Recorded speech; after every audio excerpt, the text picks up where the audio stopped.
أسرج خيولك يا أخ الإيمان وانهض لبعث العلم في الأوطان، فالعلم ميراث الرسول أمانة صلى الله عليه وسلم، فالعلم ميراث الرسول أمانة، فاز الحفيظ لإرثه الرباني. أعوذ بالله من الشيطان الرجيم. بسم الله الرحمن الرحيم. الحمد لله رب العالمين الرحمن الرحيم مالك يوم الدين إياك نعبد وإياك نستعين اهدنا الصراط المستقيم صراط الذين أنعمت عليهم غير المغضوب عليهم ولا الضالين.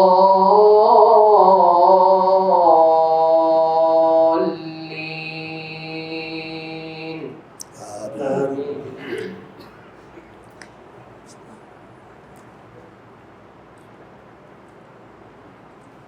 بسم الله شكرا. الحمد لله رب العالمين والصلاة والسلام على نبينا محمد وعلى آله وصحبه أجمعين. اللهم اغفر لنا ولشيخنا أجمعين. قال الشيخ العلامة صالح بن عبد الله العصيمي حفظه الله تعالى في شرح مفتاح السعادتين في تفسير الفاتحة والإخلاص والمعوذتين.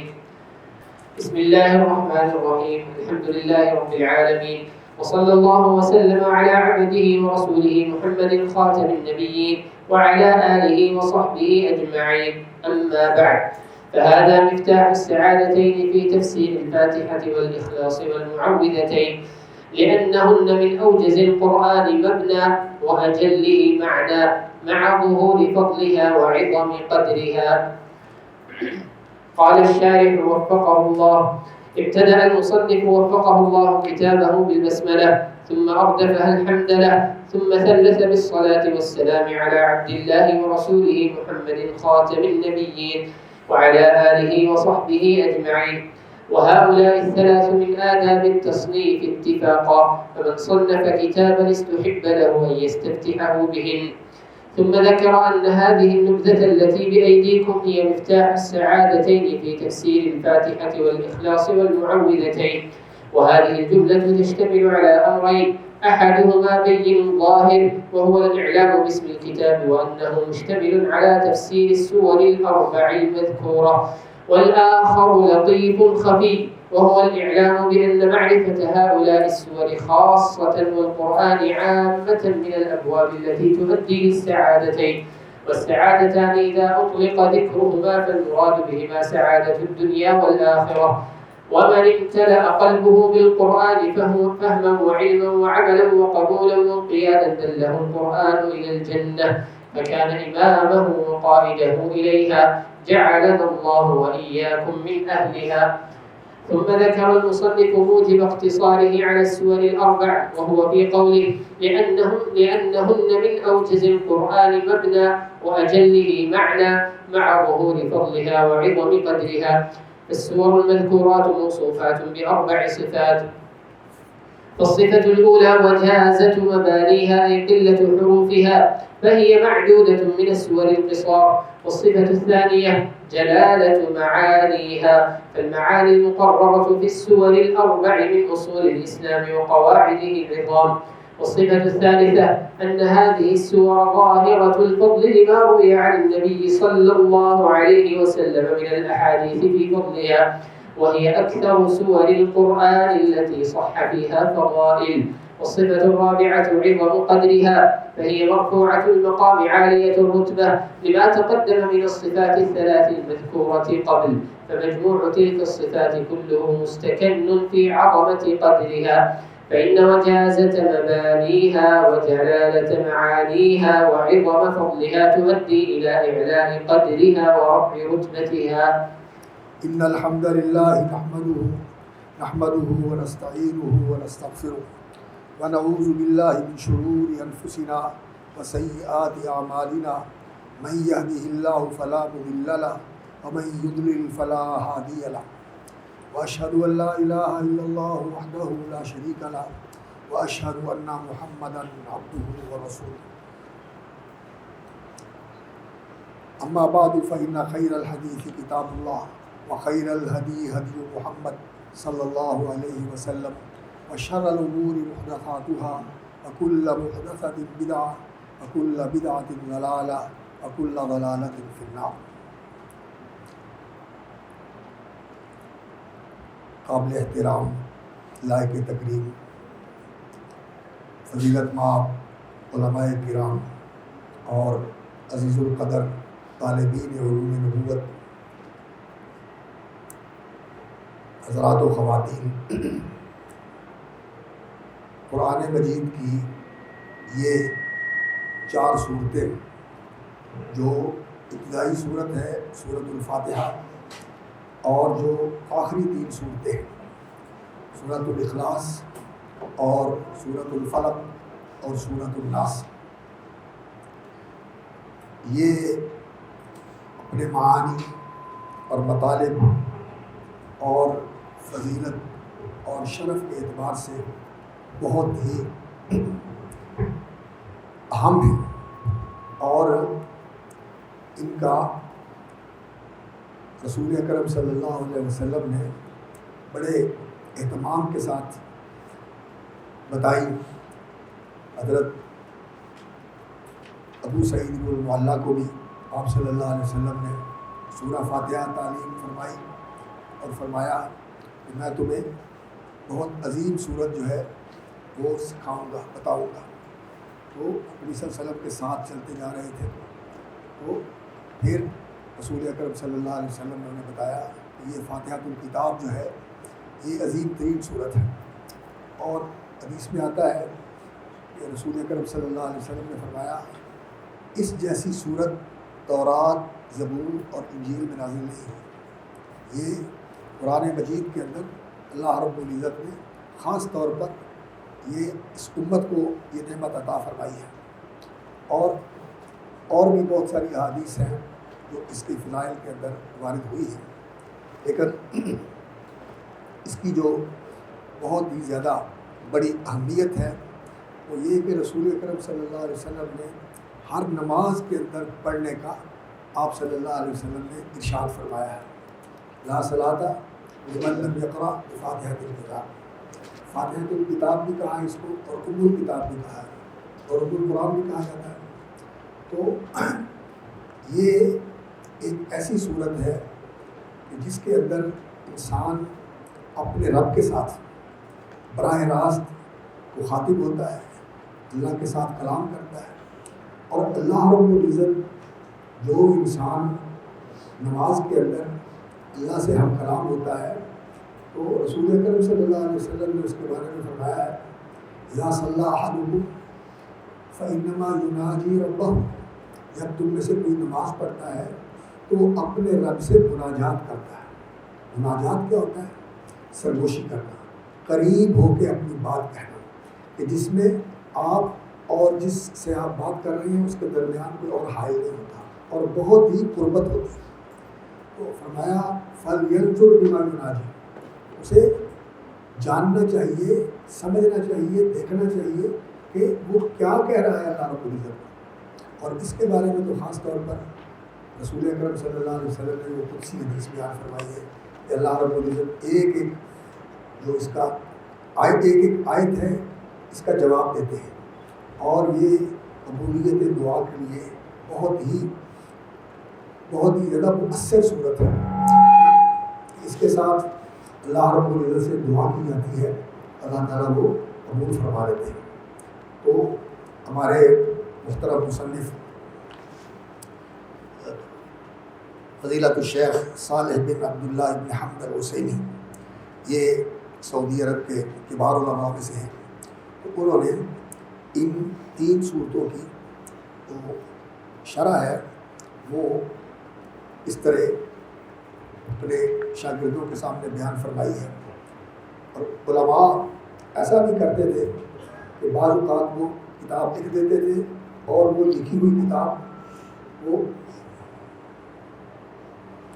شاگرد ان کے سامنے پڑھتے تھے اور وہ سنتے تھے اور اصلاح کر دیتے تھے، جیسا کہ امام مالک رحمۃ اللہ علیہ کا طریقہ تھا۔ اور بعض دفعہ ایسا ہوتا تھا کہ وہ مجلس کے اندر جو گفتگو کرتے تھے، املا ہوتا تھا، وہ شاگرد اسے لکھ کر محفوظ کر لیتے تھے اور پھر مراجعہ کر کے اس کو استاد کے سامنے پیش کرتے تھے کہ یہ آپ نے کہا ہے، اس میں کوئی ایسی چیز تو نہیں ہے۔ دونوں طریقے رہے ہیں۔ یہ بھی ان کا صوتی یہ محاضرہ ہے، اس سے اس کو منتقل کر کے تحریری شکل دی گئی ہے۔ تو یہ واقعتاً بہت ہی مفید ہے اور بہت اچھا اہتمام کیا ہمارے عزیز گرامی فضیلت الشیخ واحد الرحیم صاحب نے، جہاں انہوں نے سلسلہ شروع کیا ہوا ہے علمی کتب کے تدریس کا مشائخ کے ساتھ، تو یہ بہت ہی مبارک ہے۔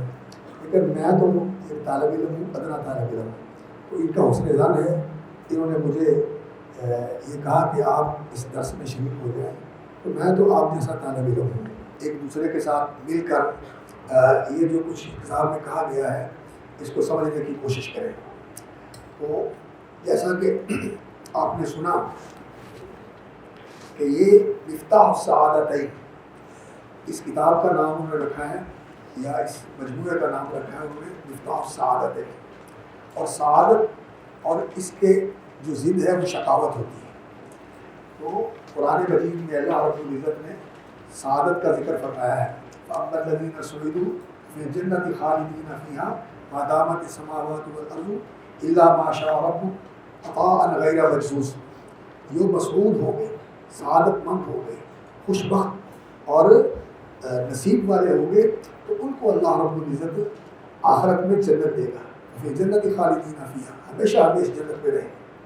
اور یہ سعادت جو ہے آخرت کی سعادت، اس کے ساتھ دنیا کی سعادت بھی جڑی ہوئی ہے، دنیا کی سعادت بھی جڑی ہوئی ہے کہ اگر انسان قرآن کے ساتھ جڑ جائے اور قرآن کو اپنا رہبر و امام بنا لے اور اپنی زندگی کا دستور العمل بنا لے اور اپنی زندگی کا نظام حیات بنا لے انسان قرآن مجید کو، تو قرآن جو ہے اس کو دنیاوی اور اخروی دونوں سعادتوں سے بہرہ مند فرماتا ہے، اسے دونوں سعادتوں سے جوڑ دیتا ہے، اس کے لیے دونوں سعادتیں ہوتی ہیں، دنیا کی بھی سعادت ہوتی ہے اور آخرت کی بھی اللہ رب العزت اس کو سعادت نصیب فرماتے ہیں۔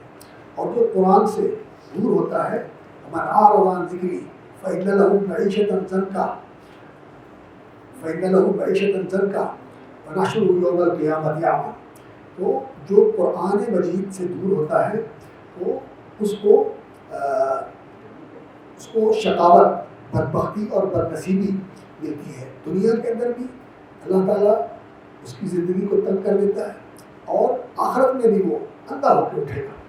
تو یہ انسان کی بدنصیبی ہے کہ اسے اللہ رب العزت کے ساتھ تعلق نصیب نہ ہو، اللہ رب العزت کی معرفت سے تہی دامن ہے، خالی ہے، اللہ کو جانتا نہیں، پہچانتا نہیں، اس کے مقام و مرتبے کو مانتا نہیں، اور اللہ کے ساتھ جو بندگی کا تعلق ہے وہ اس نے قائم ہی نہیں کیا، اللہ کے ساتھ محبت کا تعلق جو ہے وہ اس نے جوڑا ہی نہیں۔ ایسا انسان، اس کی زندگی شقاوت والی زندگی ہوتی ہے، محرومی والی زندگی ہوتی ہے، اپنے آپ میں بالکل ہر وقت بے چین اور بے قرار رہتا ہے، اگرچہ وہ اپنے آپ کو ایسی چیزوں کے ساتھ جوڑ کر کوشش کرتا ہے کہ وہ کچھ سکون اور آرام اور راحت اور خوشی محسوس کرے، لیکن اس کے اندر جو ہے ایک ایسا خلا ہوتا ہے جس کی وجہ سے اس کی زندگی میں چین اور قرار اور سکون نہیں ہوتا۔ تو قرآن مجید جو ہے یہ دین اس کے اندر ہے اور اس کی شرح رسول اکرم صلی اللہ علیہ وسلم کی سنت ہے، آپ صلی اللہ علیہ وسلم کی سیرت ہے اور آپ صلی اللہ علیہ وسلم کی احادیث ہے، یہ قرآن کی شرح ہے، عملی شرح بھی ہے اور علمی شرح بھی ہے۔ تو رسول اکرم صلی اللہ علیہ وسلم کی احادیث اور قرآن مجید، یہ دونوں چیزیں انسان کے لیے موجب سعادت ہیں، ان کے ساتھ انسان کو سعادت حاصل ہوتی ہے۔ اور باقی اگر انسان اس کی تعلیم سے اور اس کے معرفت سے اور اس پر ایمان اور یقین سے معروف ہے تو پھر بظاہر وہ کتنا ہی بڑا کیوں نہ ہو وہ بدبخت انسان ہے۔ اما الذین شقوا فی النار خالدین فیہا لہم فیہا زفیر وشہیق خالدین فیہا ما دامت السماوات والارض الا ما شاء ربک ان ربک فعال لما یرید۔ تو ان کے لیے یہ جہنم ہے، اور ان کی یہ زندگی جو ہوتی ہے یہ بھی ان کے لیے عذاب والی زندگی بن جاتی ہے، جیسا کہ اللہ جل شانہ نے فرمایا سنعذبہم مرتین، ہم ان کو یہ منافق اور جو کافر ہیں ان کو سزا دیں گے 2 بار، سنعذبہم مرتین، یہ 2 بار کون سی ہیں؟ ایک زندگی دنیاوی اور ایک برزخ کی زندگی، دوسری زندگی، ثم یردون الی عذاب عظیم، اور پھر اس کے بعد جہنم کا عذاب ہے۔ یہ 3 مواقع اور 3 فترے ہیں جن کے اندر ان کو عذاب دیا جاتا ہے۔ سنعذبہم مرتین، ایک دنیا کے اندر بھی ان کے لیے عذاب ہوتا ہے، جیسا کہ اللہ رب العزت نے فرمایا فلا تعجبک اموالہم ولا اولادہم انما یرید اللہ لیعذبہم بہا فی الحیاۃ الدنیا، دنیا کی زندگی کے اندر بھی اللہ رب العزت ان کو عذاب میں مبتلا کرتے ہیں، اور ان کی ظاہری خوشحالی، مال و اولاد کی کثرت اور ان کے جاہ و منصب کا زیادہ ہونا، یہ چیزیں آپ کو کسی خوش فہمی نہ ڈالے۔ فلا تعجبک اموالہم ولا اولادہم، یہ اللہ رب العزت نے ان کو دھکا دے کے اپنے سے دور کر دیا ہے۔ اللہ کے ساتھ انسان کا جڑا ہونا، اعتصام باللہ، ایمان باللہ، اللہ کے ساتھ انسان کا تعلق ہو، مضبوط تعلق ہو، بندگی کا ایسا تعلق ہو کہ اس کی حلاوت اور اس کا انبساط، یعنی انسان اس سے خوش ہوتا ہے، اور اس سے جو سرشاری انسان کو حاصل ہوتی ہے وہ اگر انسان کو حاصل ہے تو پھر وہ انسان ایسی بادشاہی کے اندر ہوتا ہے، ایسی راحت اور ایسی مسرت کے اندر ہوتا ہے کہ لوگ نہیں اس کو جانتے، لیکن وہی جانتا ہے جس کو اللہ تعالیٰ نے یہ دی ہوتی ہے۔ اس لیے وہ دنیا کے اعتبار سے بالکل تہی دامن بھی ہو، تہی دست بھی ہو، لیکن اسے یہ محسوس نہیں ہوتا کہ میں بے خالی ہاتھ ہوں۔ اس کو پتہ ہے کہ مجھے جو دولت ملی ہوئی ہے یہ بہت بڑی دولت ہے، جیسا کہ اللہ جل شانہ نے فرمایا وَلَقَدْ آتَيْنَاكَ سَبْعًا مِّنَ الْمَثَانِي وَالْقُرْآنِ الْعَظِيمِ وَلَا تَمُدَّنَّ عَيْنَيْكَ إِلَىٰ مَا مَتَّعْنَا بِهِ أَزْوَاجًا مِّنْهُمْ، کہ جو کچھ لوگوں کو دیا ہوا ہے آپ اس کی طرف نگاہ اٹھا کے نہ دیکھیں، لا تمدن عینیک الی ما متعنا بہ ازواج۔ تو یہ قرآن سے جو انسان کو ہدایت ملتی ہے، رہنمائی ملتی ہے، اور جو اللہ کے ساتھ تعلق جڑتا ہے انسان کا، اور اس پر عمل کر کے جو انسان کو سکون اور اطمینان ملتا ہے، یہ وہی جانتے ہیں جنہوں کو یہ چیز حاصل ہے۔ اللہ رب العزت سے ہم دعا کرتے ہیں کہ اللہ تعالیٰ ہمیں قرآن کے ساتھ جوڑ دے اور قرآن والا بنا دے۔ ان للہ اہلین من الناس اہل القرآن، کچھ لوگ ایسے ہیں جو اہلین، ان للہ اہلین، کچھ لوگ ہیں جو اللہ کا اہل ہیں، یعنی اللہ والے ہیں، اللہ کا ان کے ساتھ تعلق ہے، خصوصی تعلق ہے۔ ان للہ اہلین من الناس اہل القرآن ہم اہل اللہ وخاصہ، جو قرآن والے ہیں، یعنی قرآن پڑھنا، حفظ کرنا، سمجھنا اور اس پر عمل کرنا، پھر اس کی تعلیم دینا، پھر اس کا ابلاغ کرنا، اس کی اشاعت کرنا، یہ سارے کام وہ کرتے ہیں۔ قرآن کے ساتھ جڑے ہوئے لوگ اہل اللہ، وہ اللہ والے ہیں، اہل اللہ وخاصتہ، اور اللہ کے خاص الخاص بندے ہیں۔ تو قرآن کے ساتھ اپنے آپ کو جوڑنا چاہیے، اس کی تفسیر اور اس کی تفہیم، اس پر تدبر، اس سے تذکر، اور پھر اس پر عمل، اور پھر اس کے ساتھ ایسی وابستگی اور تعلق کہ انسان ہمیشہ قرآن مجید کے ساتھ جڑا رہے، نمازوں میں پڑھنا، نوافل میں پڑھنا، ویسے تلاوت کرنا اور سمجھ کر تلاوت کرنا، اور پھر اس پر غور و تدبر کر کے تفکر اور گہرائی کے ساتھ اس کا مطالعہ کر کے، تو اس کے اندر اللہ رب العزت نے حقائق اور بصائر اور جو اللہ تعالیٰ نے اس کے اندر معانی اور مطالب جو ہیں وہ بہت زیادہ رکھے ہوئے ہیں، وہ انسان حاصل کرنے کی کوشش کرے تو اس کے عجائبات ختم نہیں ہوتے۔ تو مصنف رحمۃ اللہ نے سب سے پہلے تو یہی کیا کہ الحمدللہ رب العالمین، تمام تعریفیں اللہ کے لیے ہیں، صلی اللہ وسلم علی عبدہ و رسولہ محمد خاتم النبیین، اور خاتم النبیین بھی ٹھیک ہے، دونوں طرح پڑھا جاتا ہے، وعلی آلہ وصحبہ اجمعین۔ آل جو ہے رسول اکرم صلی اللہ علیہ وسلم کے اہل بیت ہیں۔ ویسے آل کا لفظ جو ہے جیسے آپ جانتے ہیں کہ کسی کے پیروکار اور اس کے حمایتی اور ساتھیوں کے لیے بھی بولا جاتا ہے، جیسا کہ فرعون کی آل کہا گیا ہے، اس کی قوم کو اور اس کے جتنے اس کی رعایا تھی جو اس کے حکموں پر چلتے تھے اور اس کو اپنا رب مانتے تھے، آل فرعون کو کہا گیا ہے۔ وصحبہ اجمعین، اور رسول اکرم صلی اللہ علیہ وسلم کے سارے صحابہ جو السابقون الاولون ہیں، مہاجرین اور انصار سے، اور پھر والذین تبعوہم بإحسان، جو ان کے پیچھے چلے، جن کو رسول اکرم صلی اللہ علیہ وسلم کی زندگی میں آپ صلی اللہ علیہ وسلم کو دیکھنے کا، یا آپ کے پاس بیٹھ کر آپ کی کچھ باتیں سننے کا، یا آپ کے ساتھ کچھ وقت گزارنے کا اللہ رب العزت نے موقع عطا فرمایا، وہ سارے اس صحابہ کے اندر شمار ہوتے ہیں۔ اور رسول اکرم صلی اللہ علیہ وسلم کے بعد اس امت کے اندر بہترین لوگ جو ہیں وہ رسول اکرم صلی اللہ علیہ وسلم کے صحابہ اور آپ کے اہل بیت ہیں، جن کو اللہ رب العزت نے آپ کی مرافقت اور آپ کی مسابقت کے لیے منتخب فرمایا تھا۔ اما بعد کے ساتھ پھر جو ہے نا وہ جو بات کرنی ہوتی ہے اس کا آغاز کیا جاتا ہے۔ فہذا مفتاح السعادتین فی تفسیر الفاتحہ، فاتحہ جیسے کہ آگے آ رہا ہے یہ قرآن کا دیباچہ ہے، یہ قرآن کا ابتدائیہ ہے، اس سے قرآن مجید کا آغاز ہوتا ہے۔ ویسے تو نزول کے اعتبار سے کہتے ہیں کہ یہ سورۃ المدثر کے بعد نازل ہونے والی ہے۔ پہلی سورت جو ہے وہ اقرا کی آیات نازل ہوئی، اور پھر اس کے بعد سورۃ المدثر کی آیات نازل ہوئی، اور پھر اس کے بعد یہ سورت نازل ہوئی، اور یہ نماز کے اندر پڑھی جاتی ہے۔ تو یہ جب سے نماز پڑھی جاتی ہے اس کے اندر یہ سورت پڑھی جاتی ہے۔ تو فی تفسیر الفاتحہ والاخلاص، اور سورۃ الاخلاص قل هو اللہ احد، یہ اخلاص کی صورت ہے، یعنی یہ اللہ رب العزت کی ذات کا ایسا تعارف ہے کہ جس سے انسان کو اللہ رب العزت کی معرفت حاصل ہوتی ہے، اس کی احدیت اور اس کی یکتائی اور اس کی یگانت کا پتہ چلتا ہے کہ اللہ رب العزت اپنی ذات میں، اپنی صفات میں، اپنے مقام و مرتبے میں اور اپنی تمام خصوصیات اس کی ذات کے ساتھ وابستہ ہے، ایک اکیلا یکتا اور تنہا ہے، کوئی بھی اس کے ساتھ شریک نہیں، نہ کوئی اس کا مثیل ہے، نہ کوئی اس کی نظیر ہے، اور نہ کوئی اس کا برابر کا ہے، نہ کوئی اس کے بدے مقابل ہے، کوئی نہیں، سب اس کے سامنے محتاج ہیں، فقیر ہیں، ناچیز ہیں، اور وہی سب سے اعلیٰ و برتر ہے۔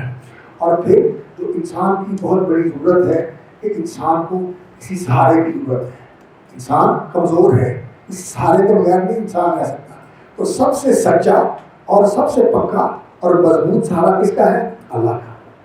میں یکفر بالطاغوت ویؤمن باللہ فقد استمسک بالعروۃ الوثقی لا انفصام لہا، یہ العروۃ الوثقی پکا سہارا جو ہے یہ اللہ رب العزت کا ہے، اور انسان کو یہ مضبوط سہارا چاہیے۔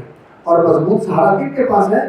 من یسلم وجهه للہ وهو محسن، جس نے اسلام قبول کیا اور وہ محسن نیکوکار بن گیا، اندر بھی اس کا حسن والا، دل بھی اس کا حسن والا، زبان بھی اس کی حسن والی، عمل بھی اس کا حسن والا، سیرت بھی اس کی حسن والی، اور کردار بھی اس کا حسن والا، یہ ساری چیزیں جس کے اندر آ جاتی ہیں۔ ومن یسلم وجهه للہ وهو محسن فقد استمسک بالعروۃ الوثقی وإلی اللہ عاقبۃ الامور، جیسا کہ اللہ تعالیٰ نے سورہ لقمان میں بیان فرمایا۔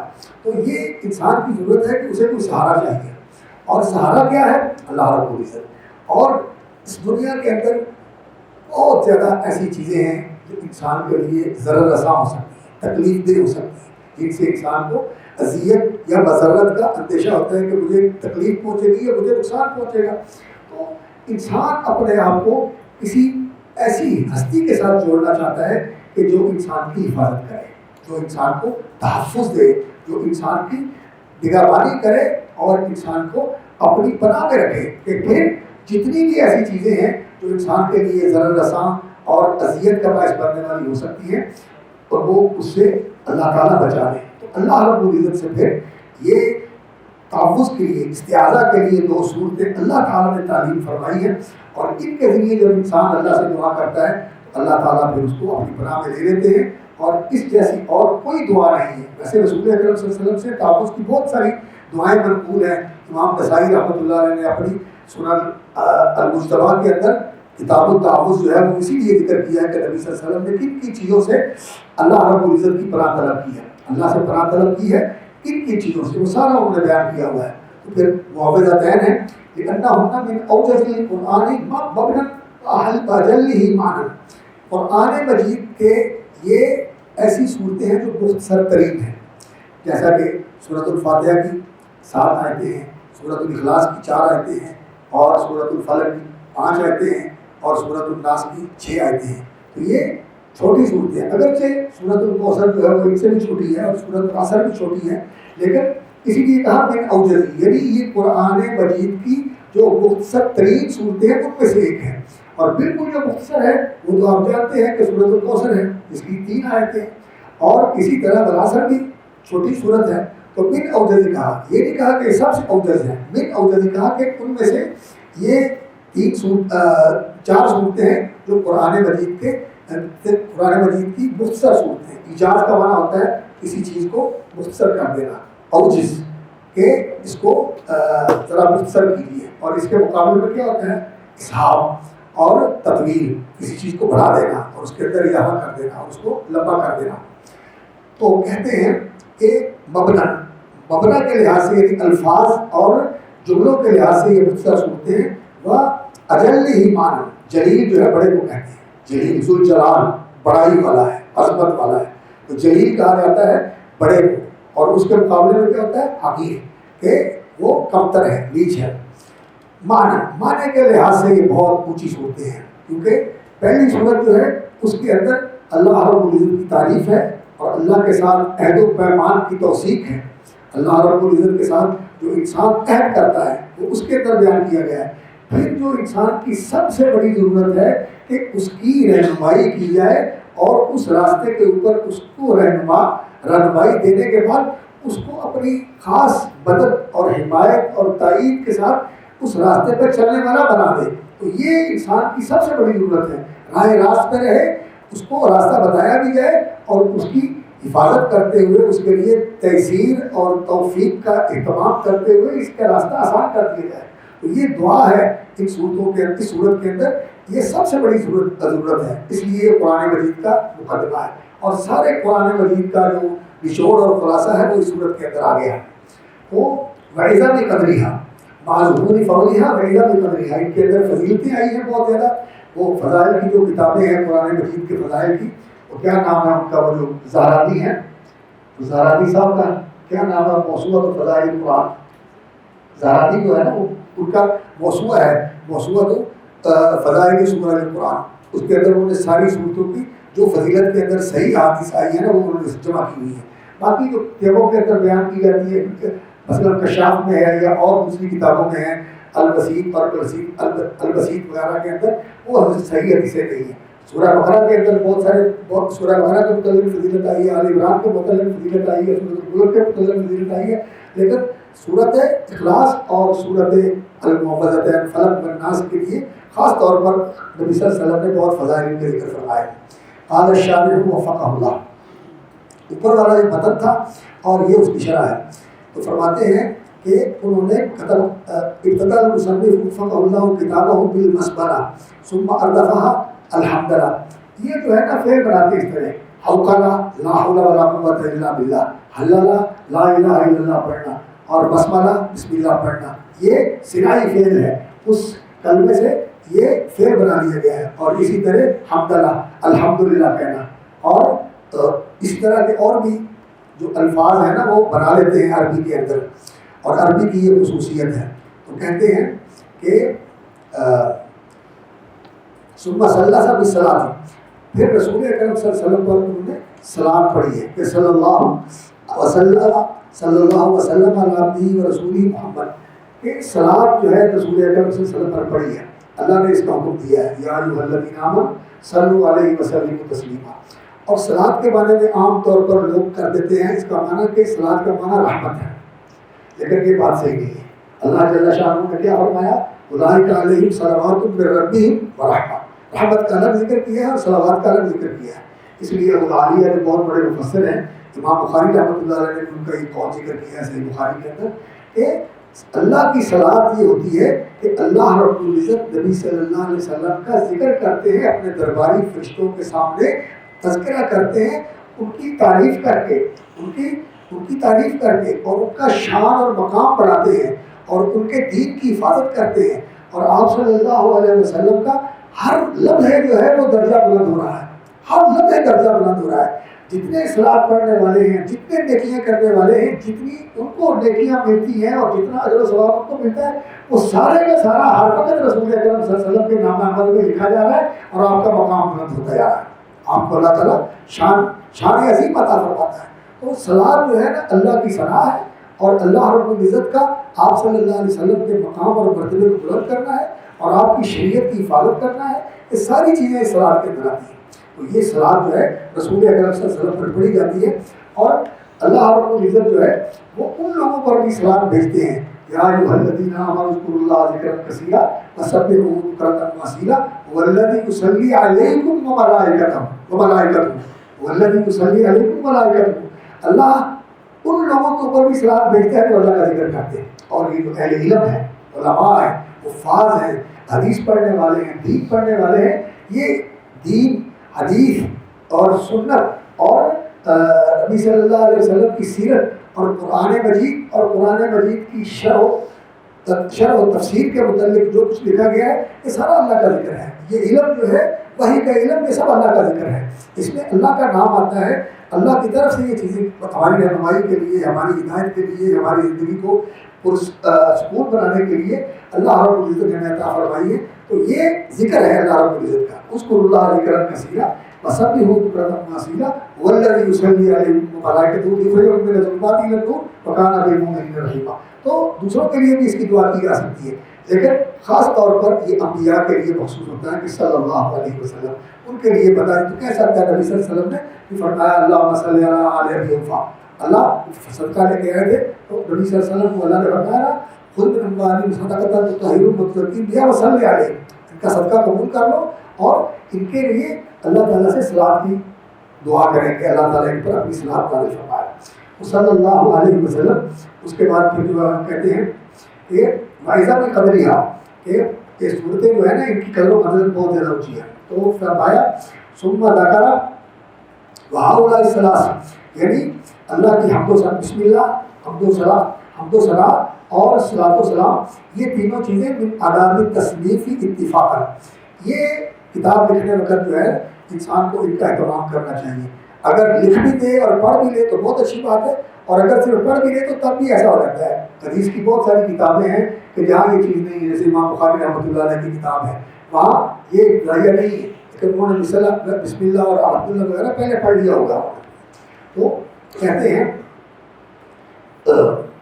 فمن صنف کتابوں استحب له ان يستفتحه بهن ثم ذكر ان هذه النبذه التي بأيديكم هي مفتاح السعادتين في تفسير الاخلاص في تفسير الفاتحه والاخلاص والمعوذتين۔ نبذہ جو ہے یہ کہا جاتا ہے، نبذہ کا معنی کیا ہوتا ہے؟ پھینکنا، نبذہ وراء ظہوری، انہوں نے اس کو پھینک دیا۔ تو نبذہ یہ ہوتا ہے جو کسی چیز سے ایسے کر کے تھوڑا سا پھینک لیا جائے۔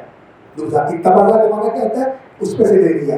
اور نبذہ جو ہے جیسے نخبہ کا معنی ہوتا ہے چنی ہوئی چیز، انتخاب کیا ہوا، اس طرح نبذہ جو ہے کہتے ہیں جو تھوڑی سی چیز کسی چیز کے اسے لے کے آپ اس کو اپنے ہاتھ میں لے لیتے ہیں، اس کو نبذہ کہا جاتا ہے۔ تو نبذہ یعنی جو تھوڑی سی چیز ہے وہ آپ اس سے لے کر تو کہتے ہیں کہ ان ہاری نبذۃ التی بایدیکم، یہ جو تھوڑا سا کلام ہے شرع کا اور تفسیر کا اور توضیح کا، یہ بہت مختصر سا ہے۔ یا مفتاح السعادتین فی تفسیر الفاتحہ والاخلاص والمعوذتین وهذه الجملۃ تشتمل علی امرین احدهما بین ظاہر۔ یہ جو جملہ ہے یہ مفتاح السعادتین، یہ کہتے ہیں کہ یہ بہت ہی واضح ہے، اور تشتمل علی امرین، دو چیزیں اس کے اندر آئی ہیں۔ ایک تو یہ ہے کہ جو بین اور ظاہر ہے، اور وہ کیا، اس نام کا کتاب، اس کتاب کا نام ہم نے بتا دیا، وهو الاعلام باسم الکتاب وانه مشتمل على تفسیر السور الاربع المذکورہ والآخر لطیف خفی۔ اور دوسری ایک چیز جو ہے نا، ایک تو اس کا نام پتہ چل گیا، ایک تو نام پتہ چل گیا مفتاح السعادتین فی تفسیر سورۃ الفاتحہ والاخلاص والمعوذتین والآخر لطیف، اور دوسرا امر جو ہے وہ تھوڑا سا پوشیدہ اور مخفی ہے، ذرا گہرا ہے، اور وہ کیا کہ وهو الاعلام بان معرفۃ هؤلاء السور خاصۃ، وہ مخفی چیز یہ ہے کہ ان صورتوں کو اچھی طرح سمجھ لینا، جان لینا، پہچان لینا، والقرآن معرفۃ هؤلاء السور خاصۃ ومعرفۃ القرآن عامۃ، یہ صورتیں بالخصوص اور قرآن مجید بالعموم، یہ من الابواب التي تؤدی للسعادتین، یہ ایسے باب ہیں، ایسے دروازے ہیں جو انسان کو دونوں سعادتوں کی طرف لے کے چلے جاتے ہیں. اتا یودی کا معنی ہوتا ہے یہ دونوں سعادت تک پہنچا دیتے ہیں, دونوں سعادتوں تک انسان کو پہنچا دیتے ہیں. سعادتان سے کیا مراد ہے؟ اذا اتری کا ذکرہما فالمراد بہما, جب ان کو ایسے کھلا بیان کیا جائے السعادتان یہ السعادت ہے تو اس سے مراد ہوتا ہے سعادت دنیا والآخرہ. اور امام ابن القیم رحمۃ اللہ علیہ کی ایک بڑی اہم کتاب ہے مفتاح دار السعادہ ومنشور مفتاح دار السعادہ ومنشور منشور الولایت والارادہ. تو وہ علم کے متعلق ہے اور علماء کے اوصاف کے متعلق ہے اور علماء کے جو مقام اور مرتبہ ہے اس کے متعلق بڑی عظیم کتاب ہے مفتاح دار السعادہ منشور ولایت العلم والارادہ, یہ اس کا نام. پڑھنی چاہیے ابن قیم رحمۃ اللہ علیہ کتاب.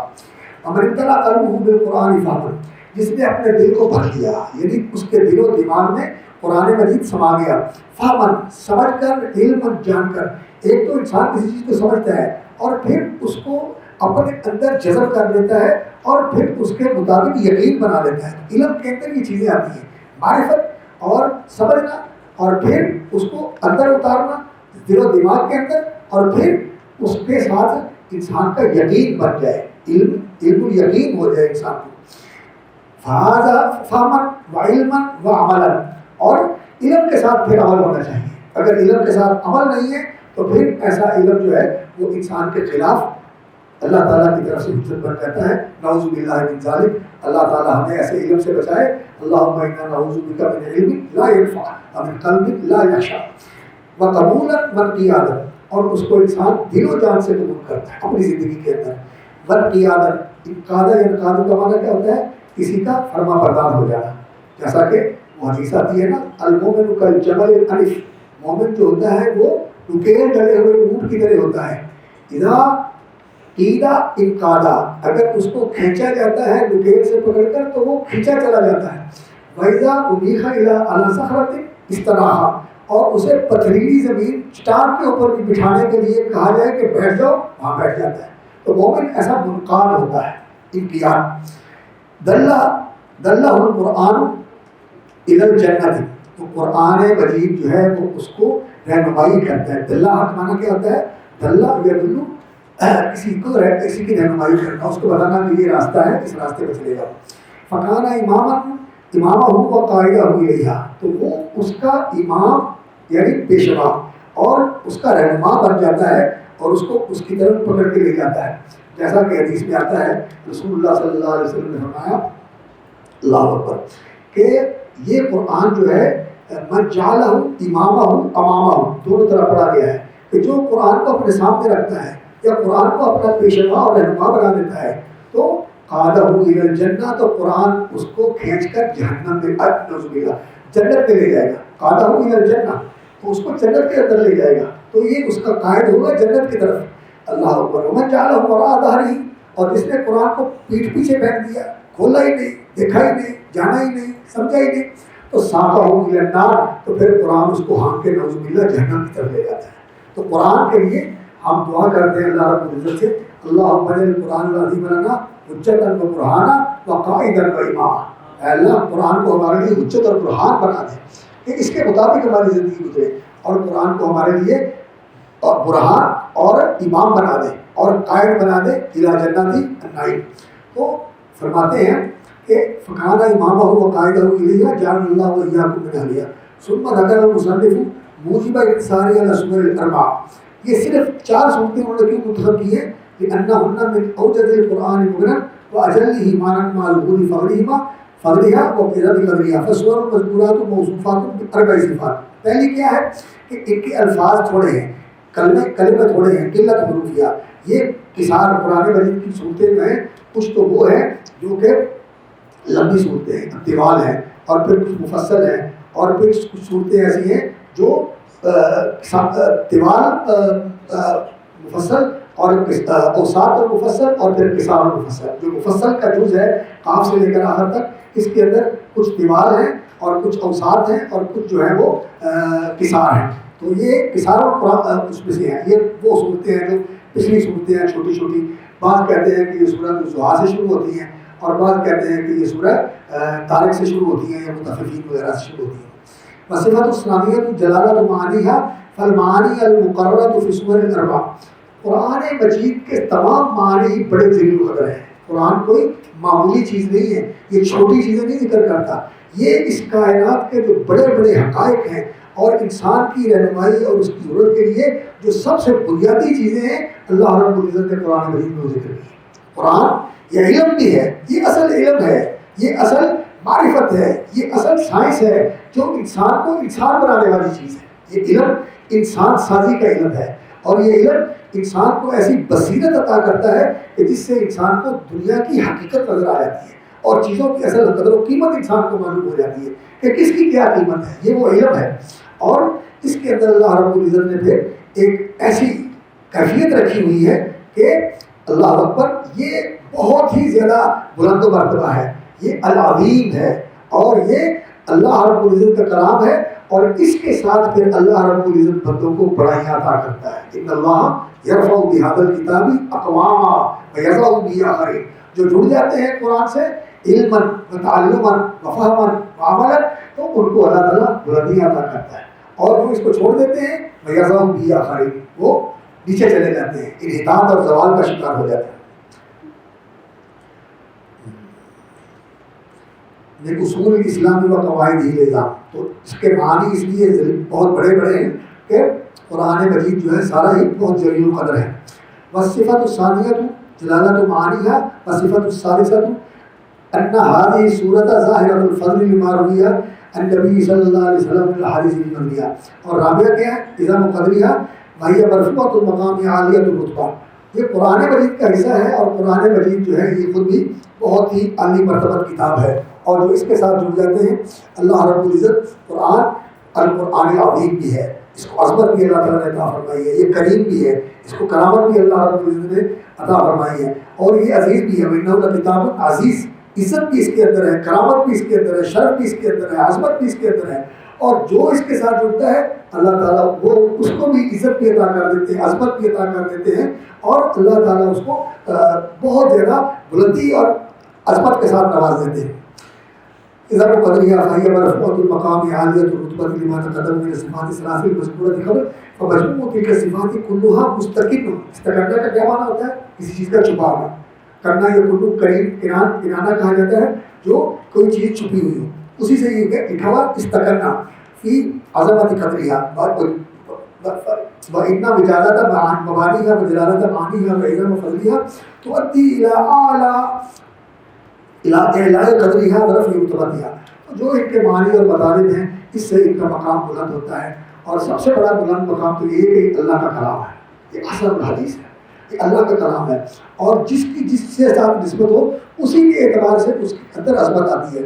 تو قرآن چونکہ کلام اللہ ہے، اصل الحدیث ہے، اللہ کی طرف سے آیا ہے، تو یہ چونکہ اللہ رب العزت سب سے اعلیٰ اور برتر ہے، اللہ اکبر، العلی الکبیر، العلی العظیم، اللہ رب العزت ذوالجلال والاکرام، تو اللہ تعالیٰ کی یہ صفات اس کے کلام میں بھی ہیں. تو پھر جو اس کلام کو مانتا ہے، پڑھتا ہے، محبت کرتا ہے، عمل کرتا ہے، تو اللہ تعالیٰ پھر اس کو بھی اس کی وساطت سے ان چیزوں کے ساتھ بہرامد فرما دیتا ہے. چلیے آگے بڑھیں گے. أحسن الله إليكم. قال المصنف وفقه الله تفسير سورة الفاتحة. عن أبي سعيد بن المعلى رضي الله عنه قال كنت أصلي فدعاني النبي صلى الله عليه وسلم فلم أجب. قلت يا رسول الله إني كنت أصلي. قال ألم يقل الله استجيبوا لله وللرسول إذا دعاكم. ثم قال ألا أعلمك أعظم سورة في القرآن قبل أن تخرج من المسجد. فأخذ بيدي فلما أردنا أن نخرج قلت يا رسول الله إنك قلت لأعلمنك أعظم سورة من القرآن. قال الحمد لله رب العالمين هي السبع المثاني والقرآن العظيم الذي أوتيته. رواه البخاري.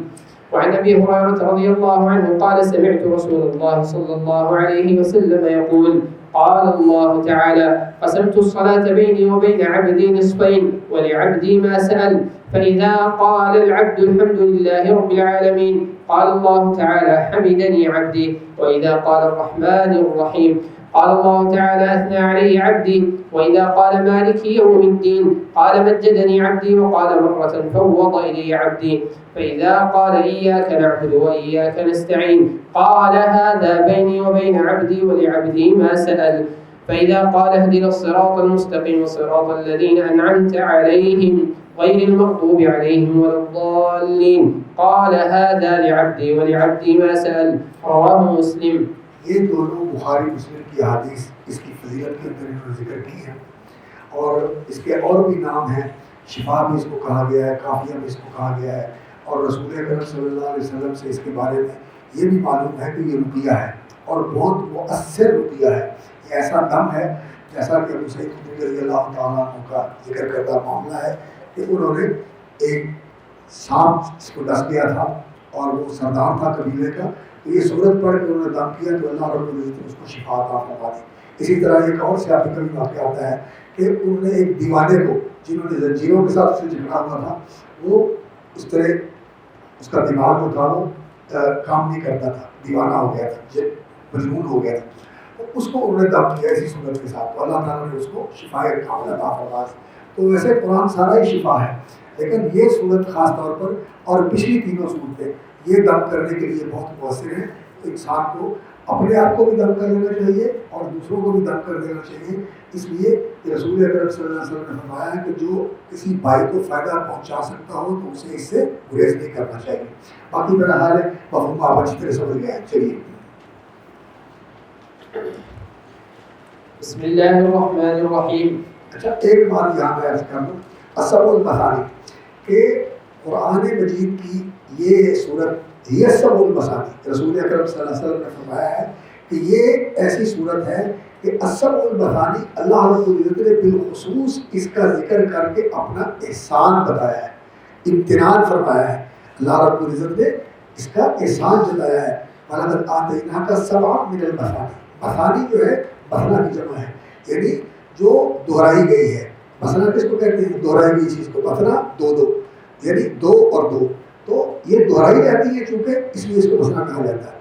سبع من المثانی, سبع یعنی سبع آیات, من المثانی دہرائی جانے والی, بار بار پڑھے جانے والی, نماز کے اندر بار بار پڑھی جاتی ہے. اور اس کے اندر جو اللہ رب العزت نے معانی اور مطالب رکھے ہوئے ہیں یہ سارے قرآن میں بار بار بیان کیے گئے ہیں. قرآن مجید میں اللہ کی تعریف بھی ہے اور قرآن مجید میں عبادت کا حکم بھی ہے اور عبادت کا اللہ رب العزت نے طریقہ بھی بتایا ہے اور اس کے لیے رسول بھیجے ہیں کہ لوگوں کو بتائیں طریقہ کیا ہوتا ہے, اور قیامت کا بھی ذکر ہے. اور اسی طرح انسان فقیر اور محتاج ہے, اس کی ضرورت ہے کہ اس کو کسی کی مدد چاہیے, اور ہدایت جو ہے انسان کی سب سے بڑی ضرورت ہے. ہر موقع پر ہر قدم پر انسان کی رہنمائی کی ضرورت ہے, اور جس کو اللہ ہدایت دے میں یہد اللہ فہو المہتدی, ہدایت اسی کو ملتی ہے جسے اللہ ہدایت دیتا ہے, اور جسے اللہ ہدایت نہ دے اس کو کوئی مرشد ہدایت نہیں دے سکتا. تو ہدایت جو ہے قل ان الہدی ھدی اللہ, اللہ کی ہدایت ہے. یہ انسان کے لیے سب سے زیادہ ضروری اور سب سے زیادہ انسان جو ہے اس کا محتاج ہے کہ اللہ تعالیٰ اسے ہدایت دے. اللہ کی ہدایت سے انسان جو ہے راست کو اتراتا ہے. جی تو یہ تو ایک اس کا معنی ہے جو نبی صلی اللہ علیہ وسلم نے بالکل بتایا. اور ویسے قرآن مجید کی ترتیب جو صحابہ کرام کے یہاں تھی, ابو داؤد میں ذکر ہے, کیف کنتم تحفظون القرآن, تم نے قرآن مجید کا حفظ یعنی جو ایک پڑھنے کا معمول اور ورد ہے کیا بنایا تھا؟ تو انہوں نے کہا کہ ہمارا یہ تھا کہ 3 صورتیں قرآن مجید کی, اور پھر اس کے بعد 5 صورتیں, پھر اس کے بعد 7 صورتیں, پھر اس کے بعد 9 صورتیں, اور پھر اس کے بعد 11. تو اس طرح جو ہے نا صورتوں کی انہوں نے تعداد بنائی ہوئی تھی جس کو ہم منزل کہتے ہیں. قرآن کی 7 منزلیں ہیں, اور پھر آخری منزل جو تھی وہ ہوتی تھی سورۃ القاف سے لے کر آخر تک. ایسے بھی اس کی ترتیب ہے.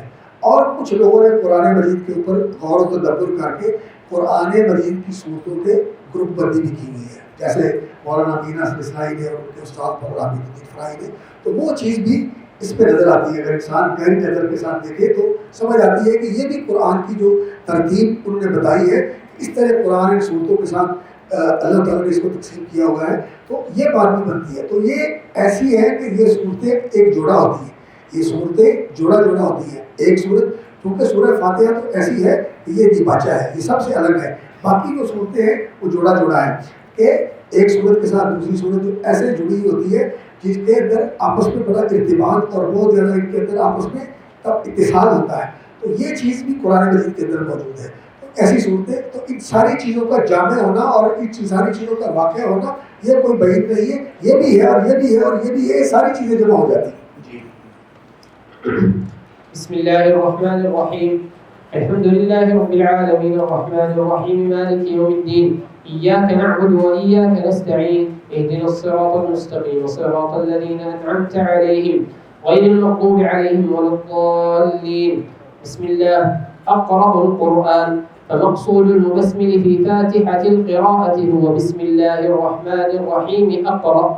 والاسم الأحسن الله علم على ربنا عز وجل ومعناه المألوه المستحق لإفراده بالعبادة. والرحمن جب ہم بسم اللہ کہتے ہیں نا تو بسم اللہ اللہ کے نام کے ساتھ.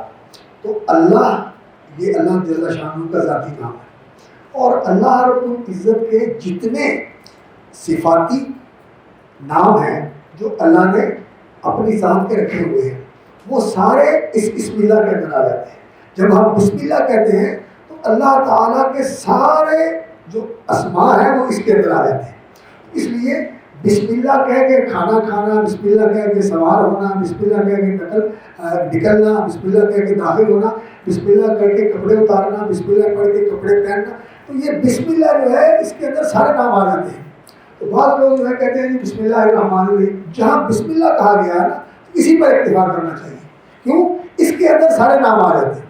اور باقی جو دوسرے نام ذکر کیے جاتے ہیں بسم اللہ الفتاح العلیم یا بسم اللہ الرحمن الرحیم یا بسم اللہ العلی الکبیر یا بسم اللہ العزیز الحکیم, اس طرح جو کہا جاتا ہے تو وہ اس موقع کی مناسبت سے خاص ہوتا ہے. تو قرآن مجید جو ہے اس کی ابتدا کے اندر جو ہم بسم اللہ الرحمن الرحیم پڑھتے ہیں اللہ نے کہا ہے اقرأ بسم ربک الذی خلق, اور پھر الرحمن الرحیم جو اللہ رب العزت کے دو نام ہیں صفاتی ان کا تذکرہ کیا جاتا ہے. اور کیوں؟ الرحمن علم القرآن, اور رحمان نے یہ قرآن ہمیں سکھایا اور یہ قرآن رحمت ہے. یہ اللہ کے رحمان و رحیمیت کا مظہر ہے, یہ اللہ کے اس صفت کا ظہور ہے کہ اللہ رب العزت نے ہمیں ہماری رہنمائی کے لیے, ہماری سعادت کے لیے اور ہمارے سکون و اطمینان کے لیے اور دنیاوی و اخروی کامیابی کے لیے یہ قرآن مجید ہمیں عطا فرمایا ہے. تو بسم اللہ کے اندر کے سارے نام آ جاتے ہیں. جی. أسرج خيولك يا أخ الإيمان وانهض لبعث العلم في الأوطان فالعلم ميراث الرسول أمانة صلى الله عليه وسلم فالعلم ميراث الرسول أمانة فاز الحفيظ لإرثه الرباني